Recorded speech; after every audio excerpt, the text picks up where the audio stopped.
I do like the under. I don't think they keep it within the number, though. I think you are going to see Notre Dame run all over Navy. I think it's going to get very ugly from the jump. I think the defense is going to lock them down. Yeah, give me the Snakes. I'll lay it today. I think Merrill Kelly pitches really well against them today, but I just think that bullpen is going to get destroyed. Are you guys hearing what I'm hearing? Javon just took the meat out and faded his own squad. He's fading the Reds today. This is like Christmas. This is unbelievable. Chat, meat on tape tonight for the Commanders ML. I can't stress this enough. I will have a rack on them in the preseason. That's the most I'm going to put on a team in the preseason because it's preseason. But it's my favorite bet so far of the NFL year. If you're not taking it, I can't help you. Football is here, ladies and gents, and you can make some serious coins responsibly on the Commanders ML.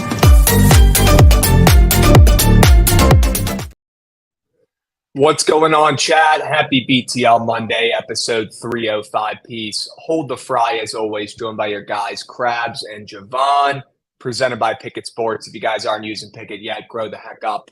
Javon, I'm in the coldest betting streak of my life, I believe, right now, brother. Ooh. This is brutal.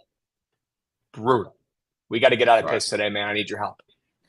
Yeah, we got a week to get it right, so we'll be getting back to better than ever. Man.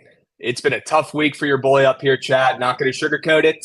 When we're winning, we're gassing each other up. When we're losing, I deserve to be roasted. The bets are losing. Even the Redwoods right now are freaking whipping me. And the chaos, I mean, it's not even freaking close right now, Javon. They're up 10. I can't buy a win right now. I need your help, chat. Javon, I need your help today as well. All right? Let's do it.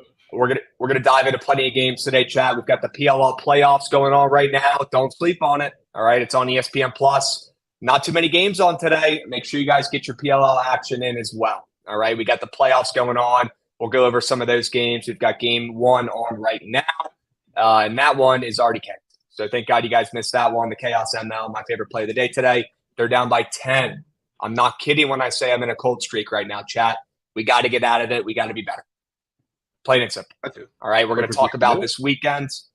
We got it, Javon. We'll get it. We'll talk about this weekend, what we saw in college football. We'll talk about your frogs minimally. All right, we'll try to keep it short and sweet because that one hurt our souls. And then we'll move to the BTL Goat Whale. Javon, we're going to craft up the BTL NFL season-long Megalodon today on stream. So, guys, get ready. We're locking this one in today.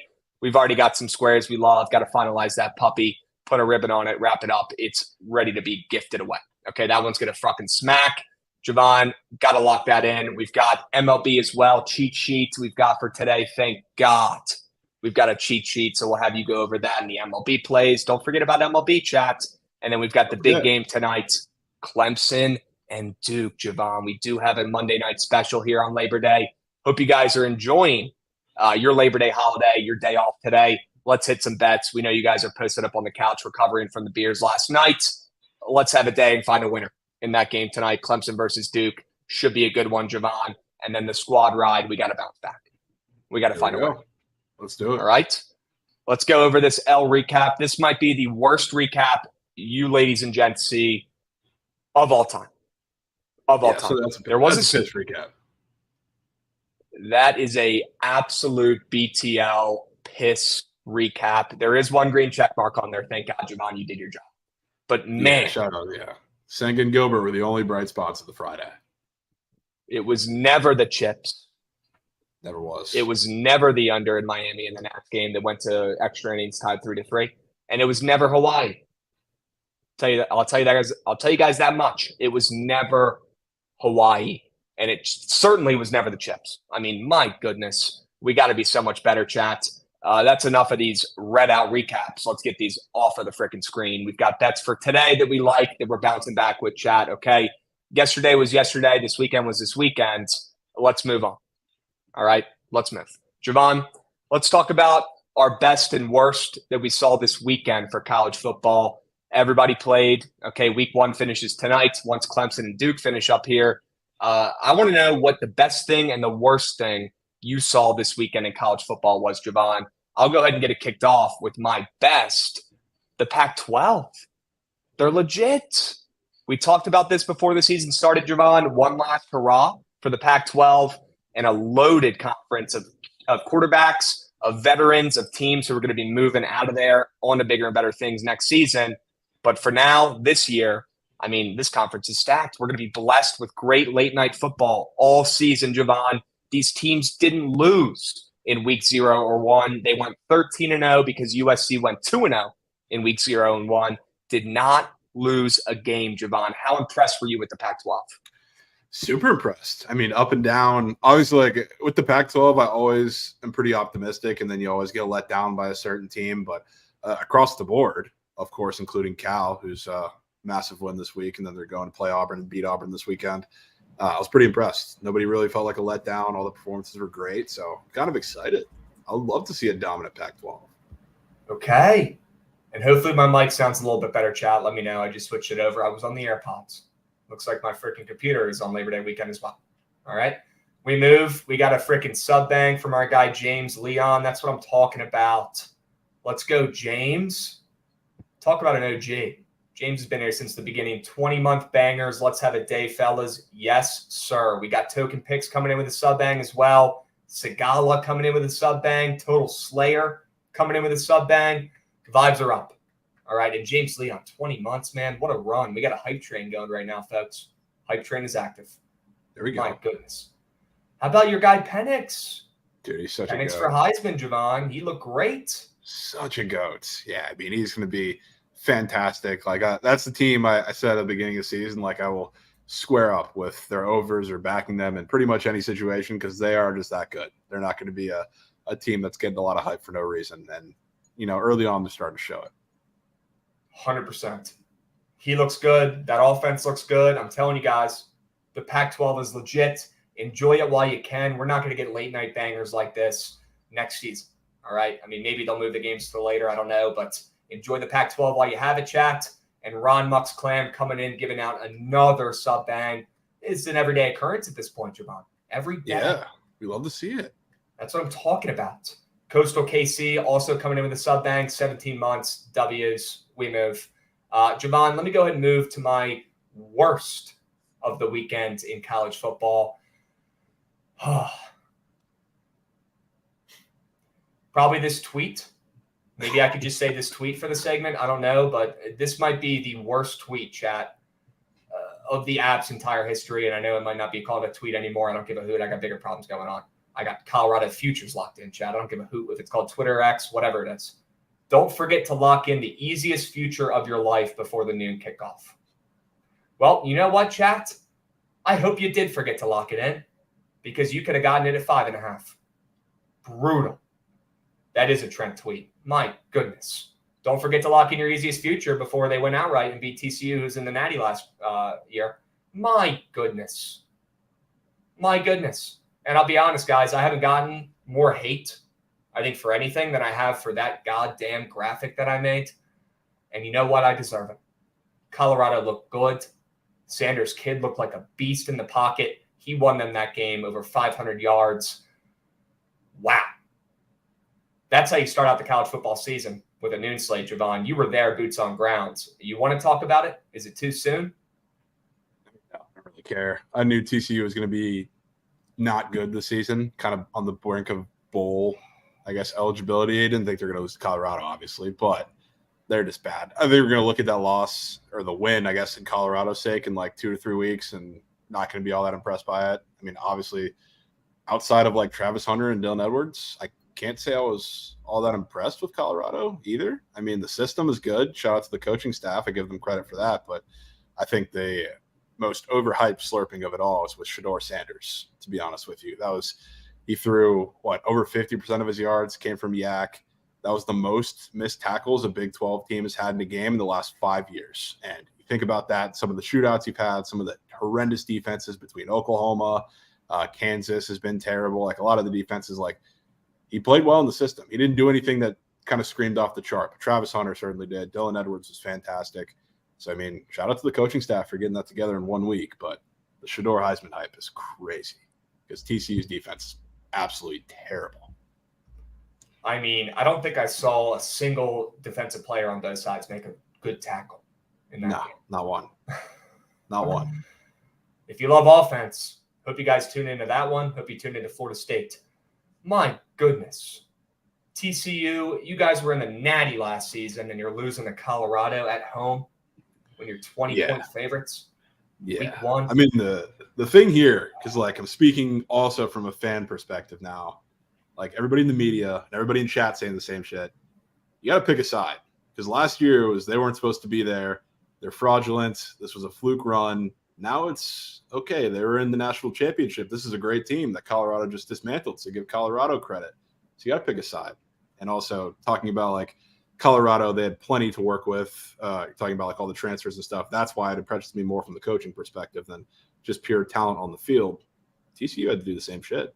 They had almost or a little over half of the same transfers that they did. So, like, this game, like, I certainly don't want to take credit away from Colorado, but from watching that game, it told me a lot more TCU bad than Colorado good. That was what I took. Okay. That's fair. And I'm looking at this line for next week. I think Colorado is only a 2-point underdog after opening up a 5-point underdog to Nebraska, Javon. Early thoughts on that game? Yeah, looks free. Should be. What, Colorado looks free? Yeah. Okay. They did flip and adjust a little bit because they were initially underdogs on look ahead by quite a bit. So we'll see where it settles. But the fact that they readjusted and it's now starting to come back down towards Nebraska is strange. And that's going to be an amazing game. And again, like, I think you're going to be cool with Colorado the first couple weeks of the season. When they start getting into Pac-12 play, they're just going to be a run-of-the-mill regular team. If Colorado wins this game, is my future caked? No. Okay. All right, that's all I needed to hear. We move. Javon, I want to hear your best and worst of the college football weekend. What do you got? My best, I would have to say Oklahoma. And, like, is Oklahoma, like, are they going to be a team that's going to prove themselves, like, because they're great against Arkansas State? No, not at all. But you look at this offense, like, it looks so much more refined in this game than it did like even early in the last season when we're talking about Dylan Gabriel in year one in this scheme. He looked pretty uncomfortable. It wasn't like a dominant performance by any stretch last year. This one was. So I was pretty excited about what I saw from them. And like, again, I think Dylan Gabriel is going to be fantastic. Heisman in the sights. It's like plays like this. We weren't seeing this early in the season last year because Dylan Gabriel really didn't feel all that comfortable throwing these bombs, and they played a lot of short game last year. So this year, I'm excited that they're looking pretty explosive early. And again, like super soft non-conference, so they'll have plenty of time to go over that and continue to refine it going into Big 12 play and bigger matchups. So I'm excited about what I saw from them. Okay. We've got Albs coming in with a sub bang, 15 months. We got Dwarf Noah coming in with a sub bang. That's my dwarf. Hope you had a heck of a weekend, my man. We got Stokes coming in with a sub bang, 2 months, a newbie. Thanks for sticking around, Beast. We got a hype train at level 3, folks. That's how you get your Monday started right. Okay.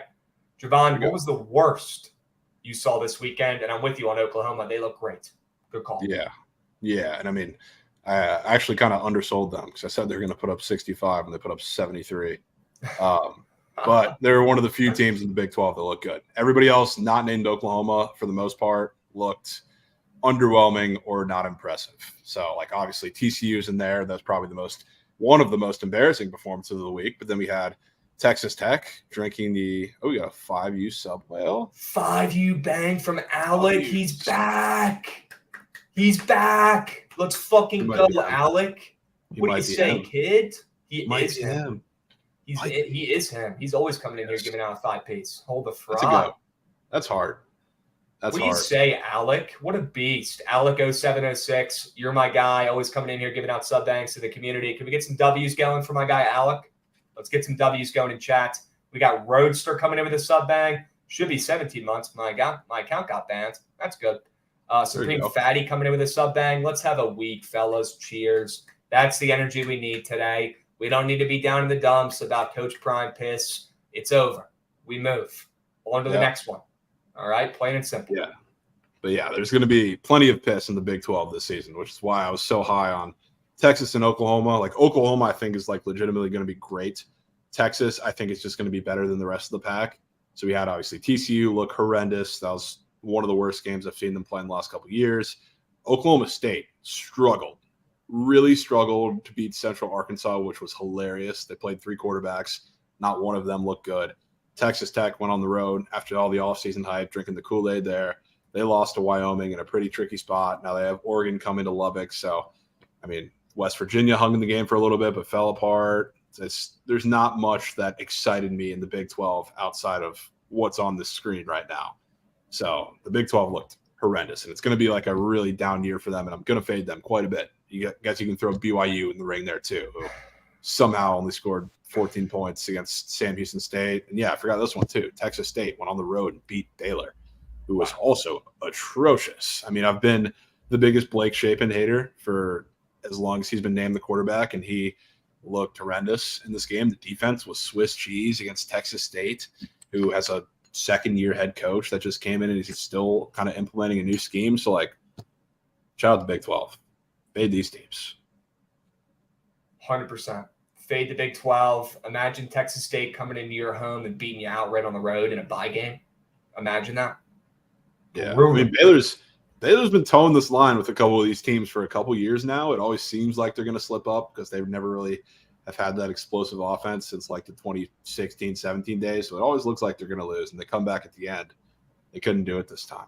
This is just state of the Big 12, I guess, as it is, and state of that team too. Yeah.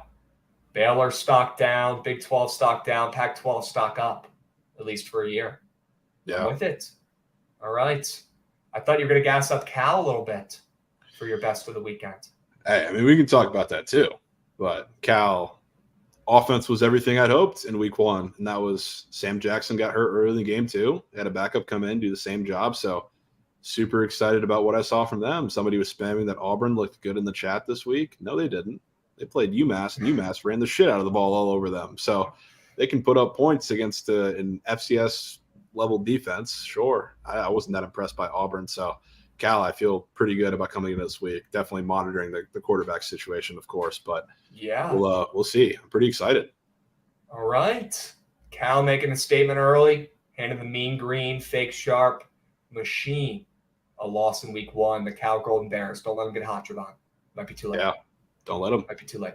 Fear Aiken coming in with a Rizzy sub bang. Let's go, my man. 9 months. Hold the fry. That's what I'm talking about, Fear Aiken. That's what I'm talking about.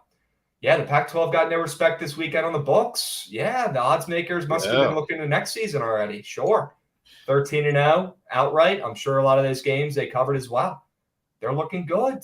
And yeah, long live Tyler Perry, North Texas legend. I cannot wait for college. This will be an interesting week for the Pac-12 because there's a couple matchups like obviously you have Cal hosting Auburn, which is a massive one. Then you have ones that are kind of like in the middling teams, like Arizona State is hosting Oklahoma State this weekend, which is going to be an interesting one and could be massive for, I guess, my future and yours on opposing sides there. And then, Oregon, Texas Tech, massive one too on the road. So this is a massive week for this conference. We'll find out if they're legit very, very quick. 100%. Hopefully for your case they are. We got a sub bang from Matt Baker. Let's go, my man. 11 months. That's what I'm talking about, my man. Almost a full year. W's. Javon, let's move on and let's craft this goddamn BTL season-long Megalodon. Why not us? Why not us? Let's craft it up. Guys, obviously not going to be putting Cooper Kupp in it. I was going to have him in mind, which I think I'm going to be posting tonight, but I had to go back to the drawing board after this happened. Cooper Kupp is caked. Happy I took him instead of Jamar Chase in our Book It Fantasy Football Draft at 5. It's been that type of week, chat. It's been that type of week. All right, Cooper Kupp, his hamstring is cookie. And not only is he hurt, and not only is he probably going to miss week 1, this sentence right here in the middle does not make me feel great about his health. Kupp is seeing specialists not to just see, how they can fix his injury, but he's seeing specialists now to see why his hamstring keeps exploding over and over and over and over and over again. That sounds like he might be out for a little while, folks. And I'll tell you what, if they don't have him out there on the field, the Rams aren't winning any games. And if the Rams aren't winning any games, they're not going to be in any rush to bring back Cooper Kupp from injury. So this is just the worst thing that could have possibly happened. I've been gassing up Cooper Kupp to you guys for the last couple weeks. I definitely will not be taking him to lead the league in receiving yards anymore. Maybe it was a good timing thing that had happened before I could get these plays out. But, man, my fantasy team is cookied. Cooper Kupp sucks. He's hurt again. And the Rams are going to be atrocious this year, Javon.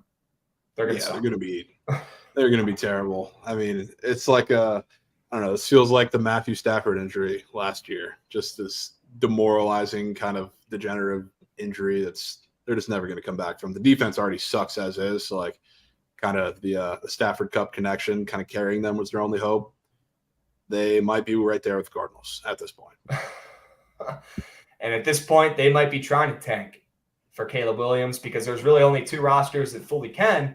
It's probably the Cardinals, and honestly, it might be the damn Rams. See how it plays out. Maybe your Bucks, but I'm still not giving up on your Bucks. Chat, we're going to do some serious NFL futures talk. You guys are going to know exactly what we think about every single freaking team, every single important player for the NFL season come Wednesday and Thursday. All right, BTL Wednesday, Thursday, with limited baseball, especially on Thursday, and with Thursday Night Football and the season starting up. Let's freaking go, chat. We're going to be diving in heavy to the NFL in those 2 days, getting you guys all our futures, all our angles. But for today, we still got games going on, and we still got crafting to do. All right? Why don't we hop over to Prize Picks, Javon? Let's get this damn BTL season-long NFL Megalodon on paper. We need it on the books. Okay? Let's get this thing on paper, chat. We will get you guys baseball winners. And if we lost credibility for our football plays after one weekend, I don't want you telling my plays. I don't want you telling them because that's ridiculous. We absolutely killed it all last season. We're going to kill it this season. One bad weekend does not mean we're going to suck and we should not lose any credibility. If anything, it means we're going to work harder and find you guys winners this week. All right? And that's the kind of people, that's the kind of mentality we got to be having here, chat. Plain and simple. Javon, we've been talking about fading Aaron Rodgers all goddamn offseason, man. What do you think the best way is to do it? I think the best way to do it is with the touchdowns, taking his under touchdowns, especially with the addition of Dalvin Cook. I'm not expecting Dalvin Cook and Breece Hall to be this ridiculously high-scoring 1-2 punch, but there is an emphasis on that. They paid him for a reason. And in the same kind of realm, like I'm not expecting Aaron Rodgers, especially with a super tough schedule to begin the season of defenses, I'm not expecting him to be high out the gate. It's the reason why the numbers are where they are, the reason why the numbers have moved down all offseason. So touchdowns are the way to do it, especially because I think early in those games or early in the season, you're going to be throwing a lot because they're going to have to, because they're going to be behind in these games. So I do think that he can rack up yards partially out of necessity.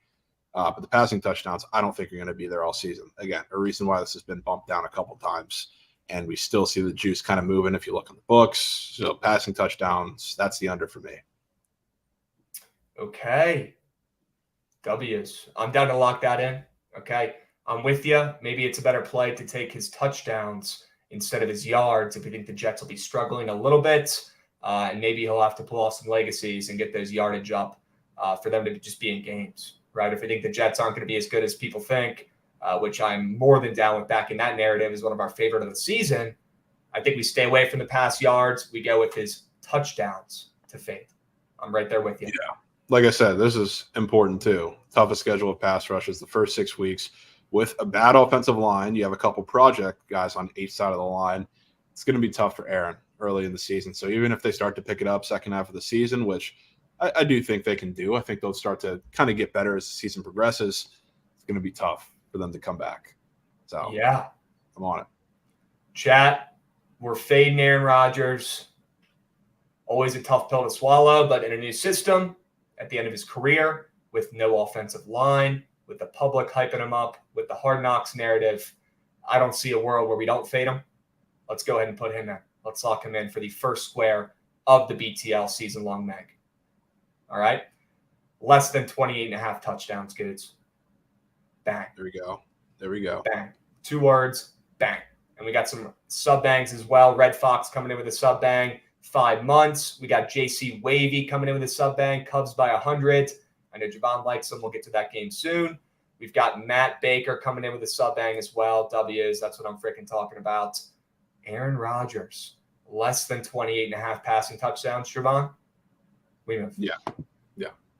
We move. W's. All right. Javon, we've been looking to try to find a running back to potentially fade here this season.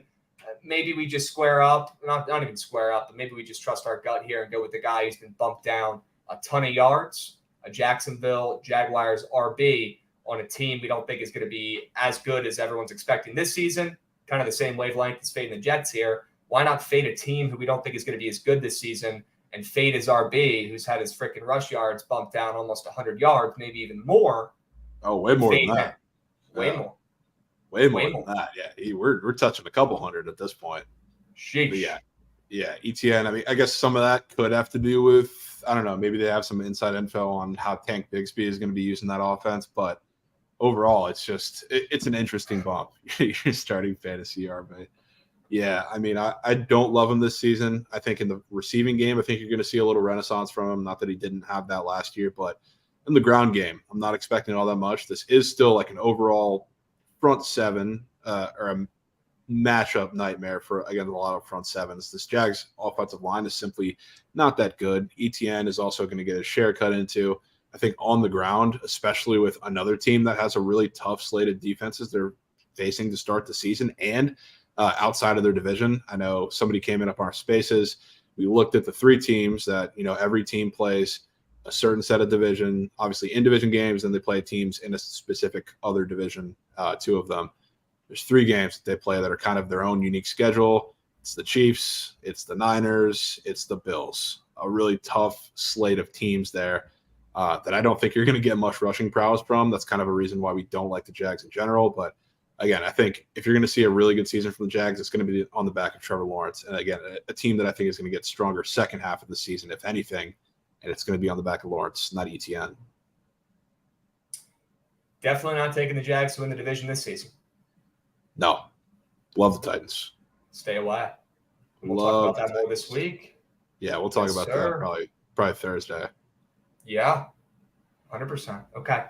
W's, let's go ahead and lock in ETN less than 950.5 rush yards this season. Fading the Jags, fading the RB who's getting gassed up for no reason, who's getting bumped down hundreds of yards. Tank Bigsby is a beast this season. We think they might use ETN a little bit more in the passing game. And this team's not going to be up in games and have the luxury to run the ball as much as people think. Let's trust the bump, and let's take this nasty square on Prize Picks for our season-long entry and fade the Jags by fading Travis Etienne. I'm in. Less than rushing yards this season. Let's move. All right, Yeah. Javon. Let's go to a guy with a similar name, honestly, Jahan Dotson. Let's talk about him. No Terry McLaurin, Javon. I mean, he might be out for a week. He might be playing week 1 and be, have a bum-ass foot with his turf toe and stink. He might be out for a month. We have no idea how bad this turf toe is going to be. Nobody knows. Nobody's going to know because that injury is just so unpredictable and not good. So we got Jahan Dotson, who, by the way, last season with the QBs he had, he made a serious impact and impressed the heck out of me, a guy who unfortunately watches every single one of these goddamn Commanders games. Jahan Dotson has magnets in his hand, especially in the red zone. The guy's an absolute stud.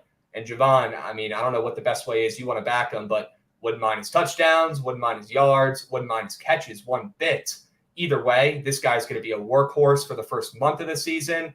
That rep with Sam Howell in practice with Terry out for the upcoming month is going to be huge. That rapport is only going to get stronger between Dotson and Howell, and they already have a pretty damn good connection. So give me Dotson some way, somehow, Javon. You pick how we're backing him. Yeah, I mean, I have his receptions in my personal go well, and this is one that I certainly don't mind doubling up on because I think partially because of the Terry news, but honestly, I would have considered this prior to the Terry news. I think he's going to be a staple in this offense with a healthy Terry or without one.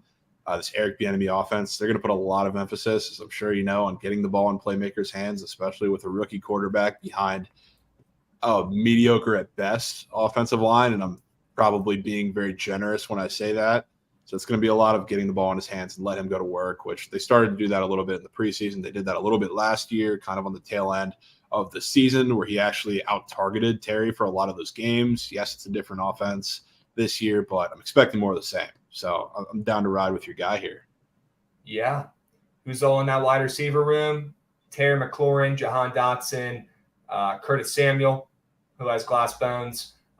We got Pringle from the Chiefs. Don't sleep on him. We got Logan Thomas, who's 80 years old. He's qualified for AARP. That's about it, folks. That's about it. Jahan Dotson will be fed early and often throughout the season. This kid is a stud receiver. I can tell, just like I could tell with Terry after his rookie year. I can tell this kid's legit. If he's on the field, not only is he getting over 50 receptions, he might get closer to 100. I'm in. And I mean, he also, I saw this tweet the other day because everybody's spamming in the chat his health. He led all rookies, and I know we're not taking tight ends, but led rookies in tight ends or in touchdowns, missing 5 games last season. It's like, regardless of any possible missed games, I think that's baked into this line where you can see like he's getting a massive step up in volume. So like you would expect the line to be a little higher. I think his health concerns are baked into this. So I'm very fine taking this with risk of injury because I think the volume is going to be there, especially right from the jump with a little turf toe Terry in the fold. Yep. And the square has not gotten bumped yet, so let's lock it in before it does. I'm in. We got Trice Picks coming in hot with a sub bang, 8 months. He said, I'm fading Jacobs. Javon, you don't got a problem with that, do you? Not a problem in the world. Not a problem in the world. Good. All right, so right now we got Rodgers, ETN, we got Dotson, and we'll make sure we show you guys at the end. Let's go to a square that we found on BTL, Javon, and started talking about it a week or two ago. Let's go to Darren Waller, okay? This guy, if he can stay healthy, and I'm willing to bet he is. I hate taking bets or betting or staying off of bets just because a guy could get hurt. We don't freaking know. Unless you got a crystal ball you can show me. I think we just back what we think and what we believe in and hope he's going to be healthy. Darren Waller, if he can stay healthy this season, he is going to be a machine. Daniel Jones love feeding his tight ends. Hasn't had a good tight end in a minute. This is the best one he's ever had. I think Darren Waller steps up and surprises some people after everybody hates him because somehow, some way, everybody on earth who plays fantasy football had this guy in their league on one of their teams last season and got burnt because he didn't play. He was hurt. Not the guy. Nobody wants to back him this season. Javon, we'll do it for him. Let's take Darren Waller. Let's take his 1.5 100-plus yard receiving games. I like that one. Yeah, I like that one specifically. I mean, you talk about like health being an issue for Darren Waller. Yes, I mean, you want the volume of all the games, but that one, not so much eliminates it, but it's definitely a little bit of less of a risk if you're talking about needing him for the full length of the season. But we talked about why we like this. This is the first time that Daniel Jones has a true yak tight end. Like a lot of the time he's been feeding Daniel Bellinger. I mean, my guy Lawrence Cager was in there for a couple games. Like tight ends like that who are mainly blocking tight ends that he just had to utilize in that way and get them out in space that they couldn't really run in. This is a guy who can just dump it off in space, and he can do a lot with his legs. And he can go up the field. He can go up the seams. He's going to have a little deeper out routes, so he'll get down the field more. So, like, this is a game changer for Daniel Jones, who loves his tight ends, who honestly sucked. So, like, now you have a tight end that he can depend on that is miles better than anything he's had for his entire NFL career to this point for the most part. So I love him to have a couple of these massive games, especially when he's getting the ball dumped off in space consistently to him. 100%. And for those who think he's going to be getting hurt and not playing the entire season, why do you think we're taking this square? Sure, he's going to miss a couple games. Yeah, that's why we're not taking his yards. We're taking his more than 1.5 games where he scores or has over 100 receiving yards, and that kind of eliminates a little bit of that injury risk as well.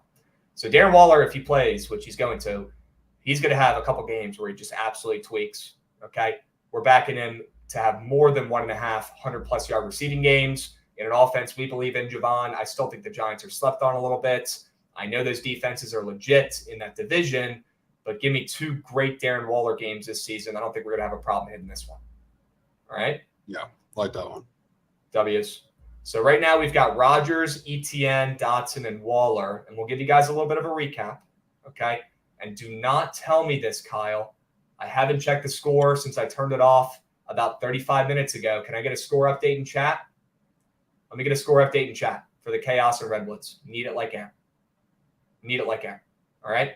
Down by 7. Kyle, they're not asking any games, bro. They're down 7. That's crazy. They're not asking a single Q. How much time's left, Kyle? Crazy. How much time's left, bro? 13-6, I bet. Better than 10. That is a good point. There we go. It's better than 10. All right. 18 minutes. A lot of time left, Kyle.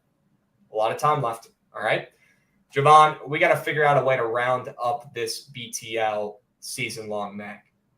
All right. I know we got a couple options in Q. Who are you looking to target to finish up crafting this freaking legacy mag for the season? Yeah, there's definitely a couple squares that we've talked about that I like. Some of them are kind of more obscure, but some of them are pretty normal. I'm down to ride the Zay Flowers hype train with everybody. I think we've seen early on, especially in preseason and training camp, but also like we know what this kid can do. I've watched him at BC.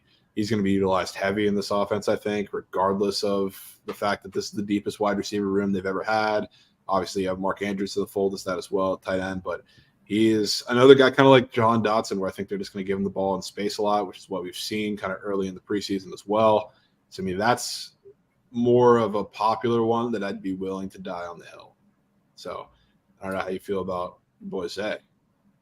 I would love to back Zay. He showed in the preseason when he gets the ball in his hands, that kid is tough to tackle, man. He is ready for the league. If he stays healthy, I don't see a world where this doesn't smack. We know they got Georgia's new offensive coordinator who's changing that offense. Going to be a little more pass-heavy this season. They didn't draft Zay Flowers to not utilize him. Okay, this is going to be a little bit of a different Ravens team. Are they still going to rely on, Lamar's legs in crunch time and towards the end of the season when they got to get, in that playoff push or move up the standings or whatever, move up the wild card? Sure, they will. But I'll tell you what, especially early on in the season, Javon, you're going to see that new OC and you're going to see Harbaugh really trying to force the ball, in the air and see what Lamar's got with this new offense. So give me Zay to be getting plenty of yards early and often. He's not going to be a heavy target. He's not going to be a guy getting 10 catches a game, but with how fast he is, it might only take, a handful of catches a game for us to smack this receiving yard square. Yeah, so I mean, I like that.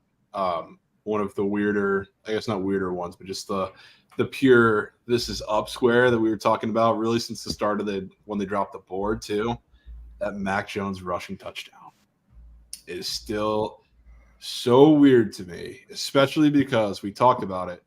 They put this up prior to the news, like way prior to the news, that he was going to be pretty much the sole quarterback. So like I looked at it initially and I was like, okay, this is a weird square. I like it because I think the scheme is going to be there, but also you have the threat of Bailey Zappi coming behind him or anybody else they bring in coming in midseason, because I don't think Mac Jones is that good. But this was up prior to the news breaking that he's going to be the sole quarterback there. He's the guy. We've seen actually a couple kind of scheme changes in training camp where I've seen him running in some touchdowns too, which is pretty interesting to see. It could come off of that or a sneak, but the fact that this is one of the first squares up on the board is still speaking to me this day. The only thing that worries me is that they didn't bring in Zeke to pay him a couple mil to do nothing. Are they going to only utilize that guy on the goal line? Is he going to be, stealing Mac Jones' one rushing touchdown of the season this year? I don't know. But that square is still up after we've seen Zeke get added to that team. And I'll tell you what, now that Zeke is on that team, I don't think anybody on earth wants to take this more than half a rushing touchdown from Mac Jones, right? Yeah, I mean, to be fair, I don't think anybody wants to take Mac Jones anything this season. And I don't blame them for that. And no, I don't think it's the Corbin square at all. Corbin doesn't do that. He hasn't done it in years. Mac Jones ran one in last year. There's no absence of recency there.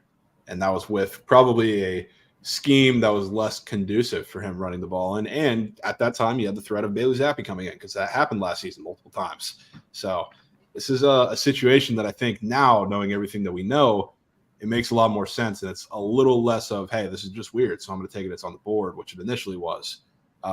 So I do still like it quite a bit. Okay. Are there any other squares that you like that we need to throw their hats in the ring for the final square in this BTL, season-long MAC? Just a couple weird ones. The one still, this is kind of a little bit more of, yes, it makes a little sense now knowing what we know about this team, but it's weird. Lavonte David interception, which I think you actually brought up at a point in the season. This is like a fun square, but also he hasn't had one in 2 years, but it's been a lot of kind of the defensive scheme. He's not great in coverage, but they've been a Todd Bowles defense for the last couple of years. So they've been super aggressive. It's kind of had to be that way because they're trying to stay in games. That's the only way they could stay in games. And when you had the Tom Brady kind of led team, you were allowed to do that because you had Tom Brady on the other side. Now they're not going to be a competitive team. So now you're going to have both of these linebackers between Lavonte David and Devin White sit back a lot more in coverage, and they're not going to be sending the house nearly as much this season. And when they've done that, that's when Lavonte David has been his closest to defending the pass, especially in this division where you have two rookie quarterbacks and Derek Carr in a new scheme. So you're going to see them 6 of the games. I think that square is up for a reason. That's kind of more of the line read, board read play, but it also does make football sense in my eyes as a little fun square to throw in the ring. Okay. So, chat, right now we got 3 guys in our little queue here to round up the BTL season-long MAC. Zay Flowers, Mac Jones, Lavonte David. I want to know from chat, who is your favorite NFL season-long square? Let me know in chat who it is. I want to make sure we're covering all of our bases here and make sure we're not forgetting about any goats. Not just those 3 we listed, but let me know your favorite angle on Prize Picks this season for the NFL season-long squares. Go, go, go, go, go. Let me know. I want to see them. All right? And we need the chaos to get freaking 4 2-pointers in a row to tie this game up, chat. They are not making a comeback. Or don't. I'd be cool with that. I like that square. I do. That's Jelly's square, isn't it? Yeah. His guy, Carlson. Sneak Raiders fan, Shelly. Yeah. Best kicker in the league. The most sneak Raiders fan of all time. That's facts. I don't hate that square one bit. Sure as heck not fading him. Kicking it home. He's an absolute beast. Dawson knocks unders. Ooh. That one probably should be thrown in the ring. It should. Yeah. What else, Jack? Keep them coming. Olave rushing yards. Parsons sacks. JJ over tutties, I bet, Ollie.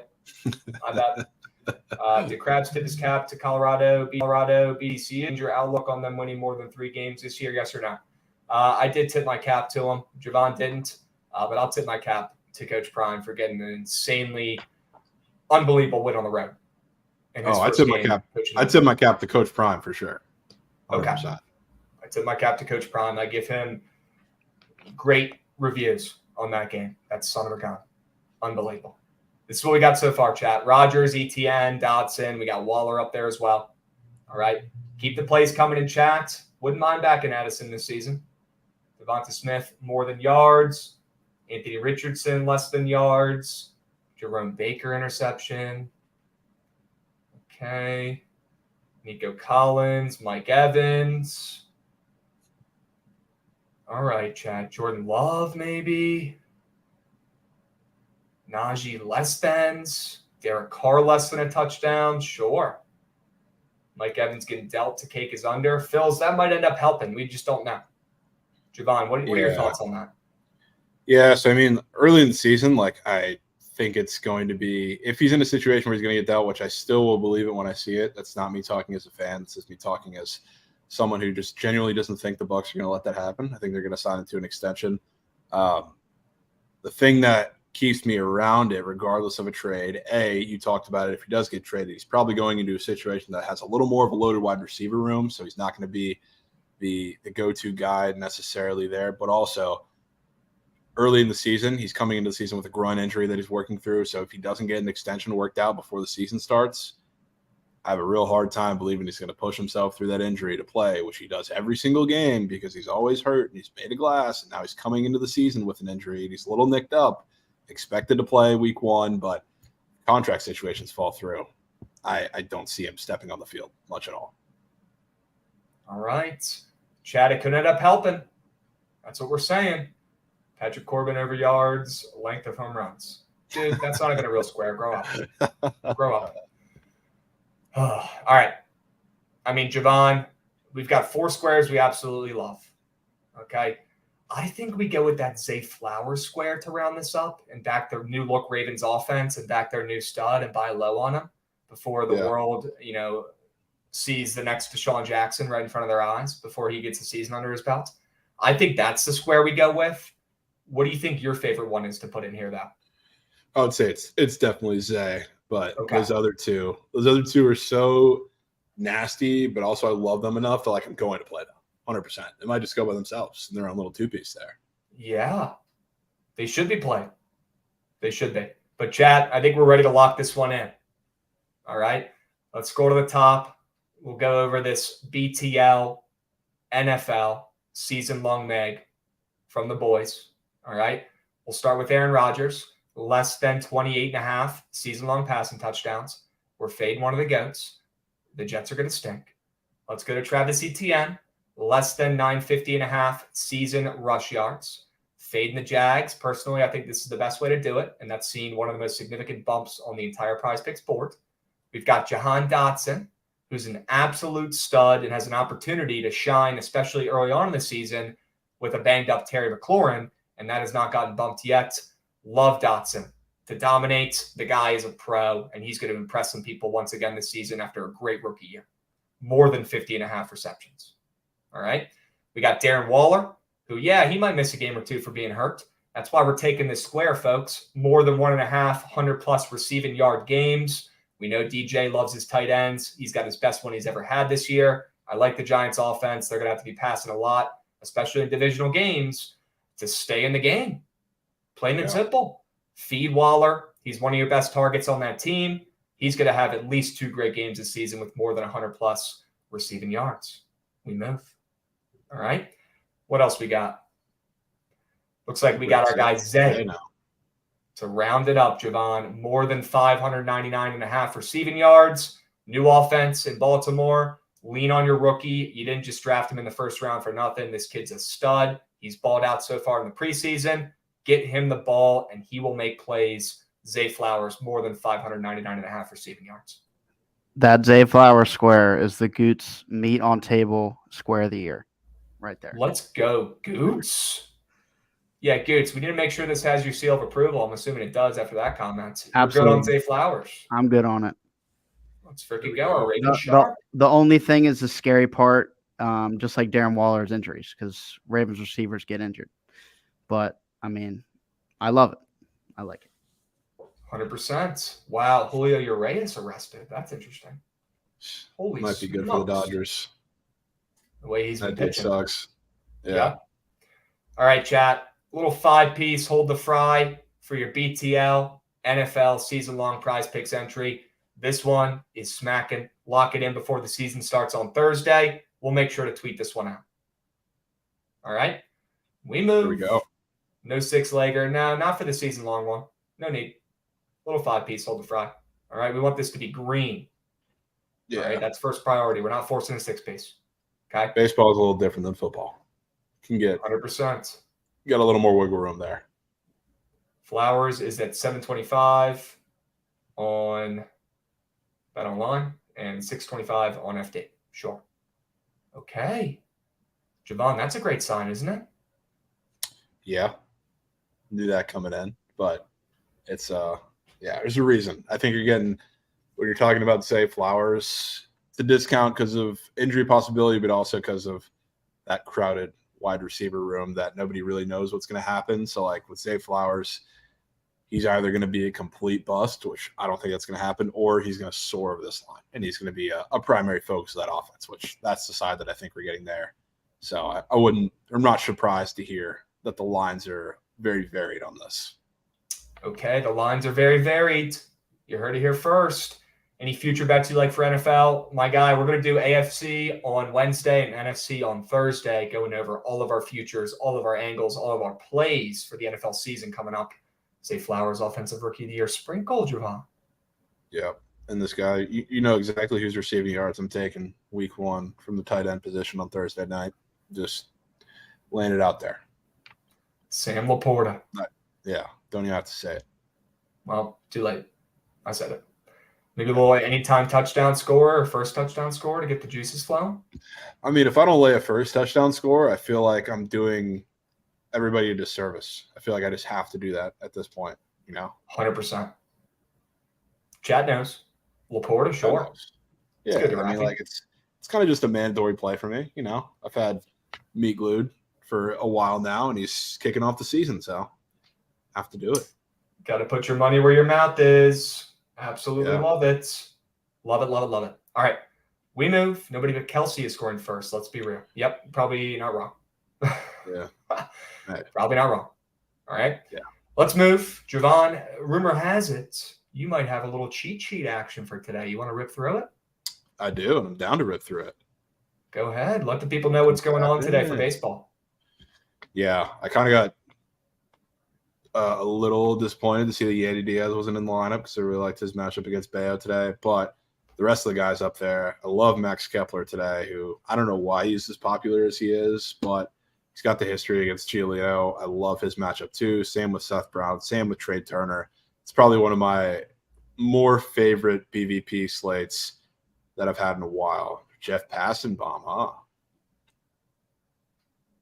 We'll get Goots on that ASAP. Keep going. Yeah, we might have to get on that. Yeah. But yeah, I like the BVP guys a lot. I'm going to be targeting them as long as, Yandy's out of the lineup, as long as the rest of them aren't out of the lineup. Home run target's pretty the same. Oh, it's just the Urias arrested tweet. Wow. Huh. I don't know if you guys saw, but he was at the Messi game. He was on the list. Huh. They posted a list of people that went to the game, and he was on it. Interesting. Yeah. Well, Urias is toast if that's true. And if it's true, then good riddance. We don't want that piece of shit in the league anyways. Yeah, Dodgers World Series odds might have just gotten better. Yeah. And honestly, the way he's been pitching this season could end up being a good thing for the Dodgers. Honestly might be. Okay. Keep going. Let's keep moving and grooving through the cheat sheet. What do you got, Javon? Yeah, we can go straight to the bottom here. Not backing the Reds necessarily. I do think they're going to score off of Brian Wu. But I can't back them in a bullpen game. I like runs.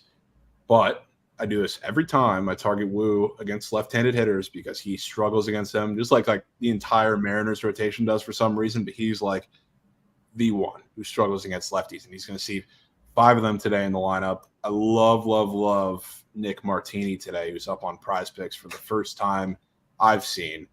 He has a hit run RBI today. He's been the guy who's been pretty consistent there against guys who struggle against lefties.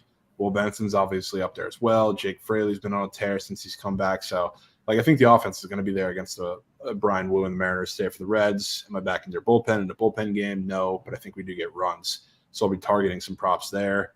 Down here, we have a high total, which I'm sure we'll talk about in a little bit, in Chicago between Justin Steele and Logan Webb. So I don't think either of these pitchers are going to pitch amazing, but I'm especially targeting Logan Webb, who you look at his props today, they look insane, but he does struggle on the road. The Cubs are great against the sinker. The sinker is the one pitch that Logan Webb throws that gets absolutely demolished. 361 for righties. They're hitting off of it. He throws it 40% of the time.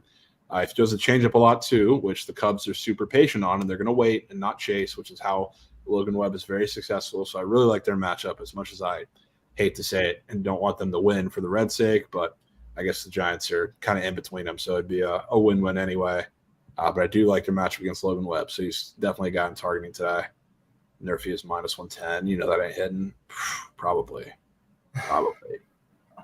It's a 9 total, too. I mean, who knows? Yeah, and we're getting a lot of questions, Javon, about these early starts. So we might as well dive into them and see if we can find any winners on the books and on Prize Picks as well with some squares. Okay? Nope. Let's cut the shit. Let's dive right in. You like anything in the White Sox and Royals game? Yeah, I've been a Cole Reagan's first 5 minus a half stand for a while now, and I'm going back to it. We do have some bad news, I guess, on both sides. You have no Lou Bob in the lineup for the White Sox. You have no Benintendi, which the White Sox have been like pitiful against lefties. I'm looking up the number right now. I mean, they're 23rd in the last month against left-handed pitching, and that's with lefty killer and Luis Robert in their lineup. And like Benintendi is not bad against lefties either, who's also not in the lineup today. So I think they struggle. The Royals have no Bobby Witt on their side, which is obviously a massive blow, but that's what keeps me around and not buying the bad news necessarily, because you have it on both sides. I think Reagan's absolutely shoves against this lineup, and Schultz doesn't K much, gives up a lot of hard contacts, even without Bobby Witt.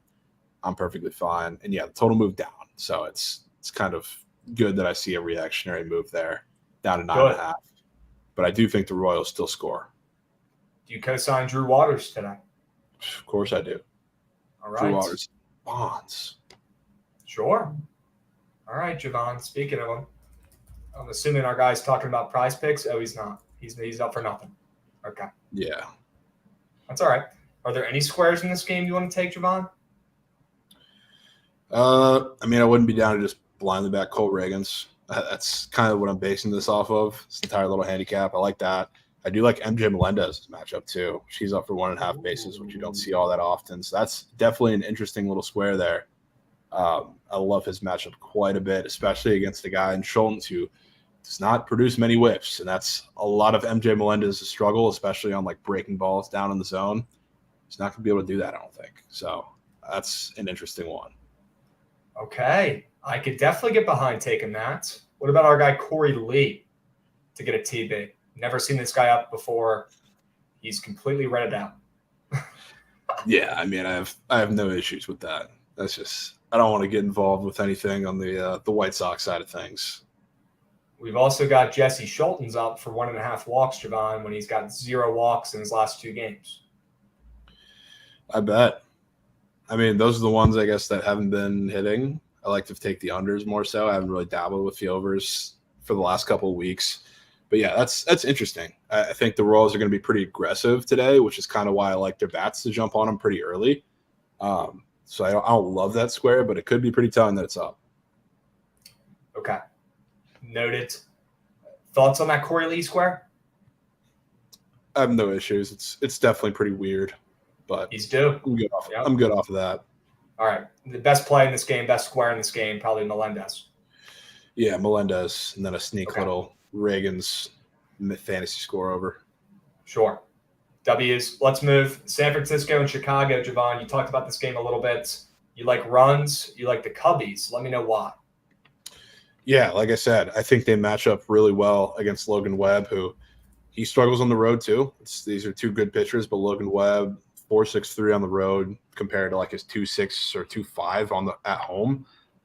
So like the Cubs match up really well, great against sinkers, especially as of late. They're going to sit on the changeups and be patient and not be super aggressive, which, again, that's how Logan Webb is successful against a lot of teams. So I think he's the one who's going to give up a lot of runs today. I do think the Giants can give up their fair or fair share to, or score their fair share to, which is why I think the total is as high as it is. And I know you like that over too, but I'm just going to stick with the Cubs, which I don't really love backing Justin Steele. But when I look at all the props for this game and all the lines, there's a pretty stark difference. And I know we have Justin Steele at home, Logan Webb on the road, but seeing Logan Webb minus 155, minus 160 to give up 3 runs is interesting, to say the least. Yeah. I'll tell you what else is interesting, Javon, that 2.5 earned run square that's up for Justin Steele, though. Yeah, I think he's going to give up a couple too. Okay. Doesn't mean you can't take the Cubs, right? This game's going over. You know, he could easily get a win and still give up 3 runs. But I think that's probably my favorite Cubby square on the board right now, Javon. If you had to pick a bat, because there's plenty of them up, and I'm sure you have an angle, who are you going with here? So there's a couple different ones to go with. I would like Yan Gomes, but the one that's the weirdest on the board, I would say, Cody Bellinger's up for a run today.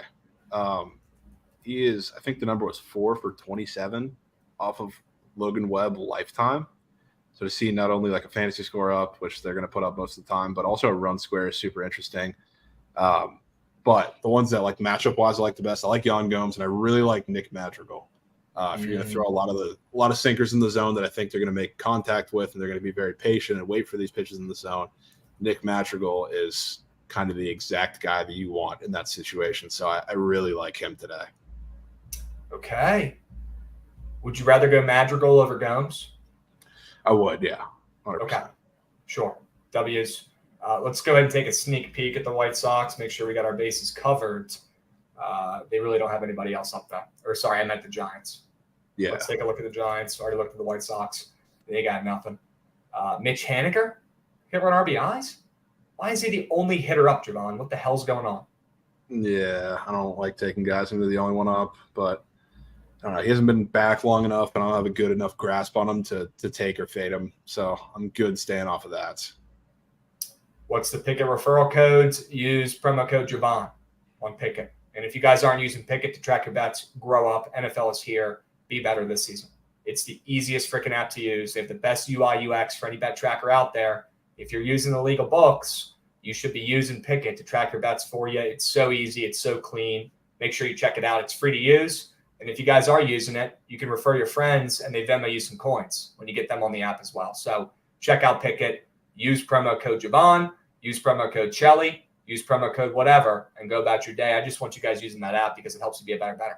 Plain and simple. All right?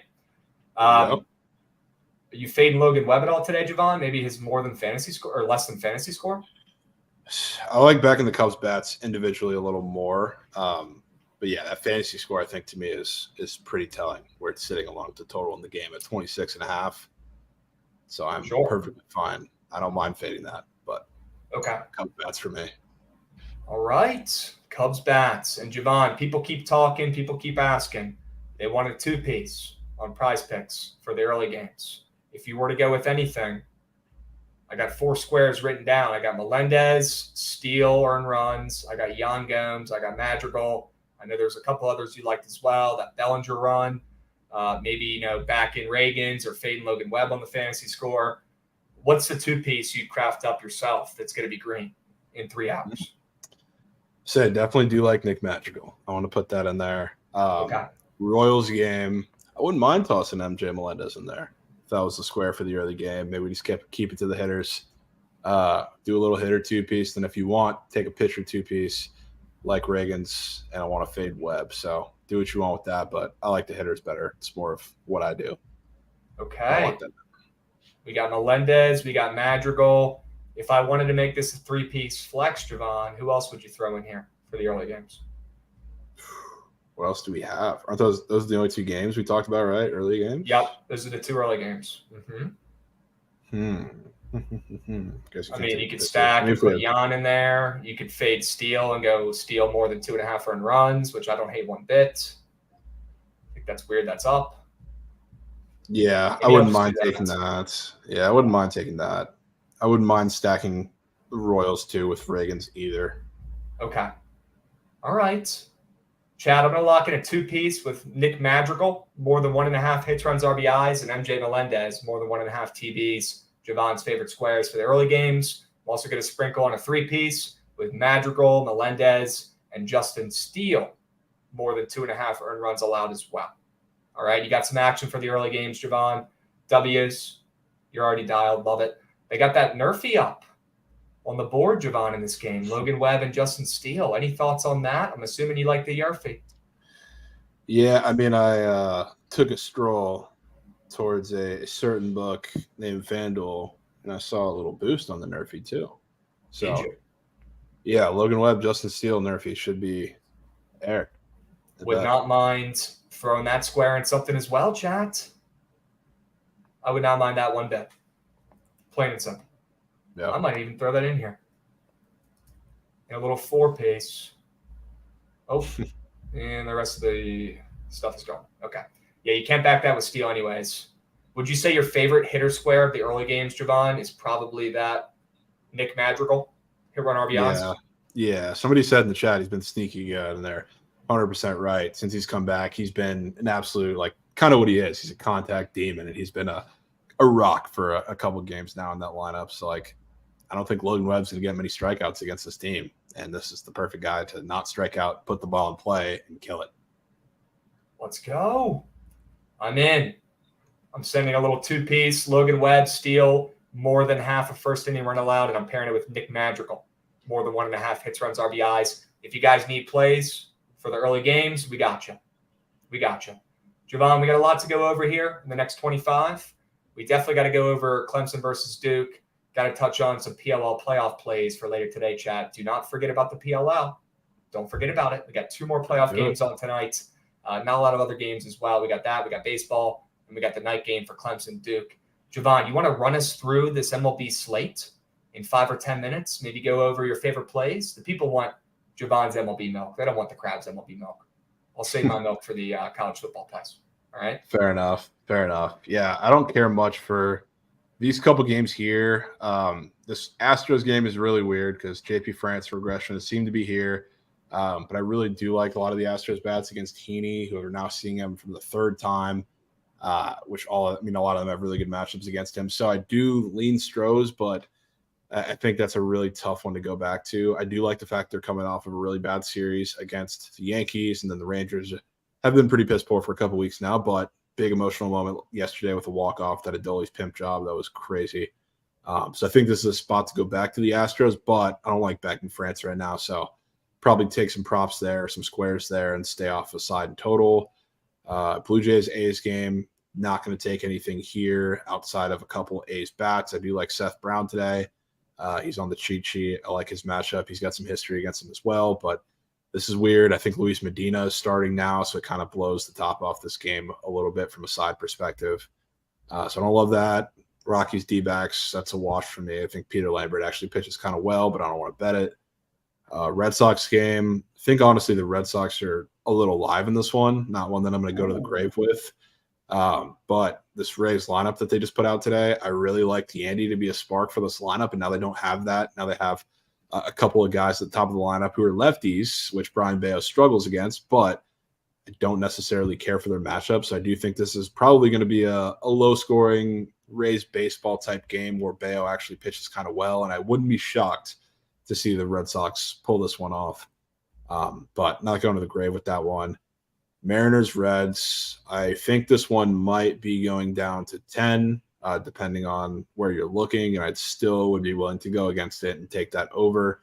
I know we saw a lot of runs yesterday, so it probably plays into a little recency bias here, but it's talking about Brian Wu against lefties. He really struggles against them. There's a couple guys for the Reds who have been the only consistent bats in the lineup when I'm talking about Jake Fraley, Nick Martini. Then you have the boomer bust guys like an Ellie, like a TJ Friedel. So I think they're going to score and hit well off of them today. But we have TJ Antone starting for the Reds, who's a really good relief pitcher coming back from Tommy John. He had one appearance so far. He's going to go a couple innings. The Reds bullpen is terrible and super taxed after the last couple of days. I don't see a world where the Mariners bats don't hop all over them, and I would be pleasantly surprised, to eat my words, if they don't. So I think it's them today. I think the Reds will be making this one interesting for sure, but it's hard to trust the pen. So I like runs there. Twins guards game, I like this over against mostly Giolito. I think the Twins, if there's like a square play that I would have to take on the board, it would probably have to be them. I think they destroy Giolito. Giolito's been giving up plenty of hard contact. He's been near the bottom of the league second half of the season in hard contact, in barrel rate, all the above. And that's like everything that the Twins do. So guys like Max Kepler against a lot of fastballs. I love their matchup today. I think they're going to score plenty of runs. And Pablo Lopez against teams who are pretty patient and aren't going to strike out as much and are just kind of one of those pesky teams like the Nats used to be against lefties. The Guardians have been doing that against plenty of teams still for all season. Kind of struggles against those teams. He gets bailed out a lot by bad offenses with runners in the scoring position like the Pirates, which he really didn't pitch well against, but they couldn't hit with runners in the scoring position. The Guardians, I think, are going to be pesky enough to scratch a couple, but even if they don't, I think Giolito gets destroyed. So I like them for there. Brewers with Corbin Burns, I really have no thoughts because I have no idea what the pitching plan is there. But I wouldn't mind squaring up there, but I'm not going to do it. Phillies, Padres. I'm not taking the Padres, but you want to know something, Grabs? Yeah, I do. Remember the last time we looked at weird series prices for the Padres? And they lost game one. Everybody freaked out. Everybody's like, "Oh, you still bet series prices? Padres were a good look. I bet." What happened? They won the next 2 games. They're facing the hottest team, I would say, in the MLB. You want to hear the pitching matchups for this week in the series? So we're starting off Taijuan Walker versus Rich Hill, which you would already say this line flipped towards Rich Hill, which I think is weird to begin with. Then tomorrow we have Lorenzen against the bullpen game, which Lorenzen has seriously regressed, but the Padres bullpen has been atrocious. So you have an obvious advantage there. And guess what? The Padres are laying -130 right now. And we have Zach Wheeler against Michael Wacha as the third game of the series, which I would still say that's advantage Phillies there, as well as Michael Wacha has pitched in spots. You want to take a wild guess what the price is for the Padres in this series? Well, knowing that you're bringing this up, it's got to be the Padres somehow a favorite in this series. I'll go Padres -125. -135. Wow. Yeah. So not I'm only laying are that. they a favorite, That's some juice. I would think this was weird if they were -115, -120. -135 is nuts. So I'm not going to try and single out a game. I'm laying the series price at -135.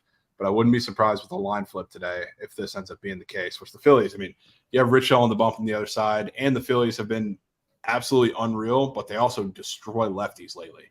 So if you want to go ahead and take a stab at the seemingly too good to be true Phillies to win this series, a +110, be my guest. So okay, that's probably it. I don't really care for anything in the Angels-Orioles game. That's the tuck me in game there. Let's go, Javon. Absolutely ripping through the MLB slate, carving through like butter. Okay, love it.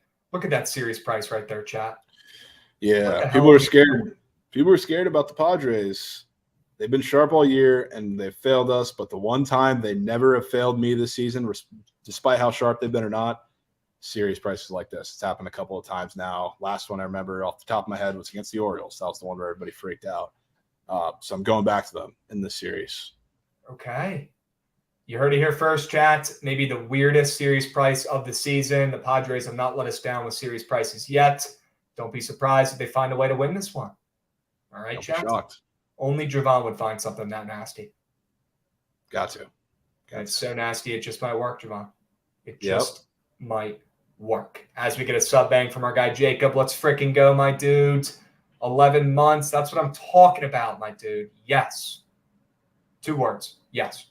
All right. And yeah, Schulten's more than 1.5 walks. I'm in, chat. I'm in. Let's go ahead and talk about some PLL real quick. We got another game starting up here soon. We just saw the Chaos and their comeback fall a little bit short. Let's talk about these 2 other games today, chat. We've got the Water Dogs playing against the Whip Snakes. We've got the Atlas playing the Cannons. We've got playoff PLL action on ESPN Plus all freaking day, chat. Make sure you get your action in, get your bets in. I'm not losing all my PLL bets today. I don't have a choice. I got to bounce back. First play of the day was a dud. Chaos ML, that's caked. Give me the Whips +1.5 against the Water Dogs.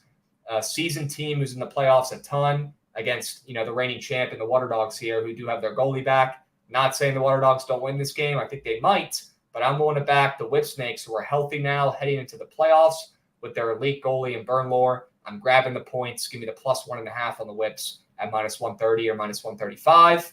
And then we got the late night game, the Atlas, who are only in the playoffs because 7 of 8 teams make the playoffs. They probably don't deserve it, but they're here. But I don't even care, chat. I'm taking a plus 2.5 anytime I can, especially in the playoffs and the PLL. Give me the points. I nuked the Water Dogs and Livy with Wow. Weesh. You nuked the Water Dogs? You faded your Snakes, bro? Damn. Yeah. Mikey said it's a whale. And Okay. I'm nuking the Cannons. Yeah, you got to take the Cannons. That's You just a faded strictly the gameplay there. Redwoods, dude? Dude, I'm literally wearing a Rollwood shirt, and I faded the heck out of them. I'm pissed That's I didn't crazy. take the money line. Trent, it's been that type of week, bro. I'm cold as ice. Dude, Cold as ice. I feel that. It happens. Most people would just quit, hide under their burner. We don't do that. We show face. We find more winners for this week. We bounce back. All There right? you go. Have you talked about the Clemson game tonight? We are literally about to talk about that right now. I would love your insight. Let's go into it, chat. We gave you some PLL plays there for tonight. 2 more games left. They're on ESPN Plus. Do not forget about them. All right. With baseball on today, I mean, you guys have that or baseball. So I wouldn't blame you for betting PLL and watching that. It's more exciting. Let's talk about Clemson and Duke. All right, folks. Look, it's the Cade Klubnik versus Riley Leonard show here in this game, Javon. But don't get me wrong.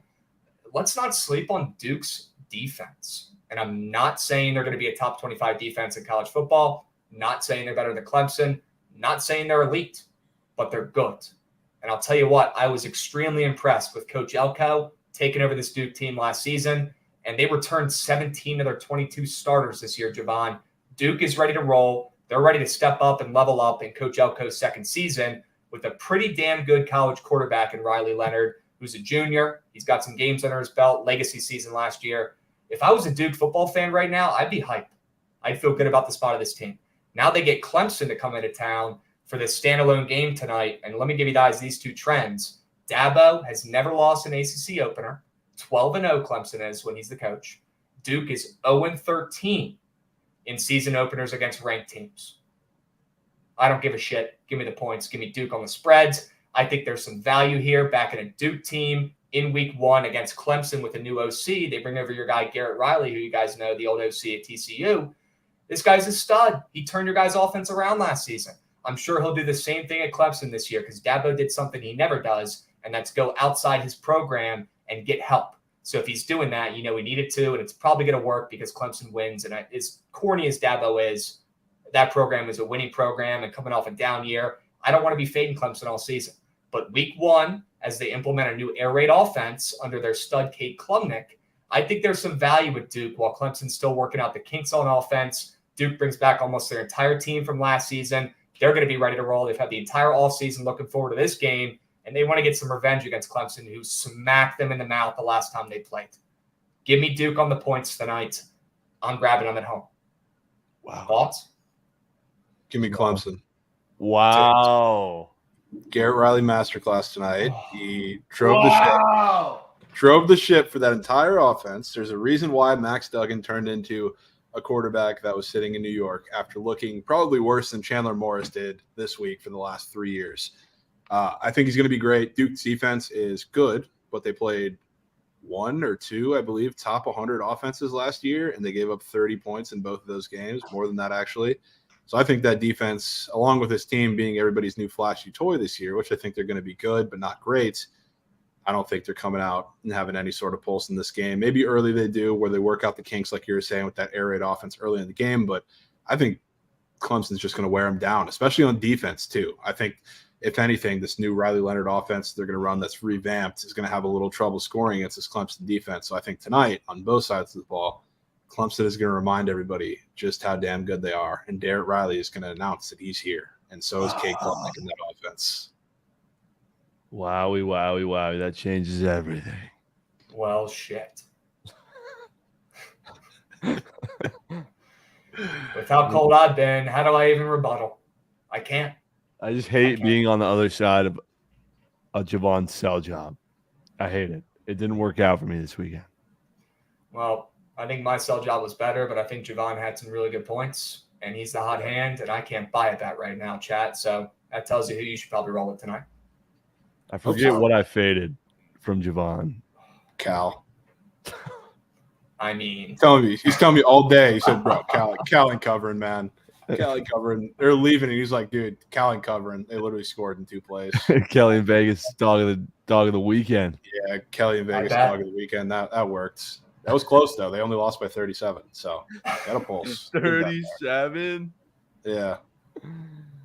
Jeebus, man. yeah, just grab North Texas, a gritty team down there at home. We'll take the +6.5. Oh, what a shit wager. My The only goodness. shit wager anything to do with Northwestern. They're a Well, the under. horrendous program. I'm under. never betting on that. Under sharp. Yeah, Krabs was on that under. Under was One of the rare sharp. bets I hit. Yeah. Yeah.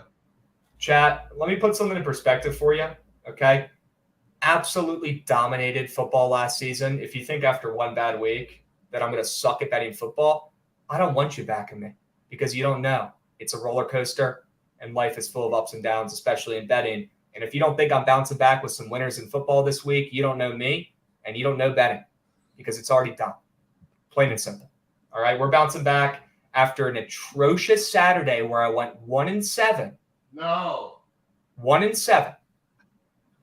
I'm still 8-12 this season on college football plays, down less than 4 units. We're going to be okay. Keep it in perspective, chat. Keep it in perspective. All right. 8-12 so far in college football. Could be worse. Going to put in plenty of hard work this week, and we're going to find plenty of winners. And Krabs is already on Nebraska +3. Yep. One of I think you got a lot of lines this week that I think you're going to grub on. So the bounce back is 100%. coming. Everybody's asking about this total too. I think it sneaks under. That's how I feel. I think it's like 35-17 Clemson, something like that. I wouldn't be surprised for it to start off really, really slow and then pick up, especially on Clemson's end in the second half. But I think it sneaks under. All right. Trent, what's your play in this game tonight? What's your read? I still want to know if you like Colorado's win total under 6.5. I still want you to go ahead and leave and start up the search train. There it goes. See you. Bye-bye. Take a lap. Go get loose. Stretch the legs out before surge, Trent. I don't want you cramping up. See ya. Bye-bye. We move. 1-7, but 10-0 in the Dub Club. Hey, guys, at least I'm honest, and I tell you guys when I'm hot and when I'm not. Plain and simple. I don't sell my picks. I don't feel bad if you guys tail and they lose because I don't sell them to you.